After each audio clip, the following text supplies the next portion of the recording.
ఇప్పుడు మీరు చేసే తుగ్లక్ పనుల వల్ల ఈ యాప్ల పేరిట యూరియా బస్తాల పేరిట అసలు కౌలు రైతులకు మొదటికే మోసం చేస్తున్నది కాంగ్రెస్ ప్రభుత్వం. రేపు రైతులే కౌలుకు ఇవ్వని పరిస్థితి ఏర్పడుతుంది.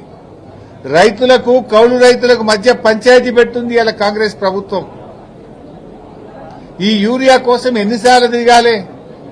బాయికాడ బర్రెం దుడ్డని చూసుకోవాలన్నా, వ్యవసాయం చూసుకోవాలన్నా, మీ ఆఫీసర్ల చుట్టూ తిరగాలన్నా? యాప్ కోసం ఒకసారి తిరగాలి. ఆ ఇచ్చే యూరియా బస్తాలు కూడా ఎకరానికి 2 ఇస్తాం, ఆ 3 ఇస్తాం. 3 ఇస్తే 3 సార్లు ఇస్తాడట, అవి కూడా ఒకసారి ఇయ్యడట. అంటే నీ యాప్ కోసం ఓసారి తిరగాలి.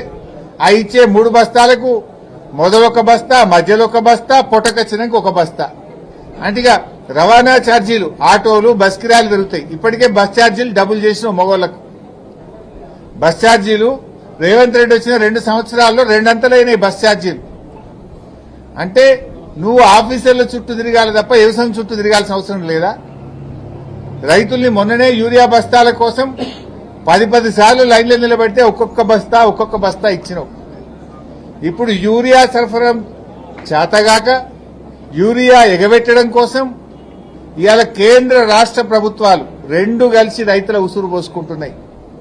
అటు కాంగ్రెస్ అయినా బీజేపీ అయినా 2 రైతు వ్యతిరేక ప్రభుత్వాలే.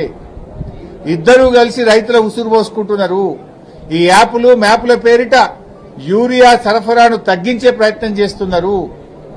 పోయిన వానకాలంలోనే యూరియా దొరకక 2020 కొనుకొచ్చి 20 40 ఒక్కొక్కటి 900లకు బస్తా, 1000 రూపాయలకు బస్తాలు తెచ్చేసుకునే పరిస్థితి వచ్చింది రైతులకు.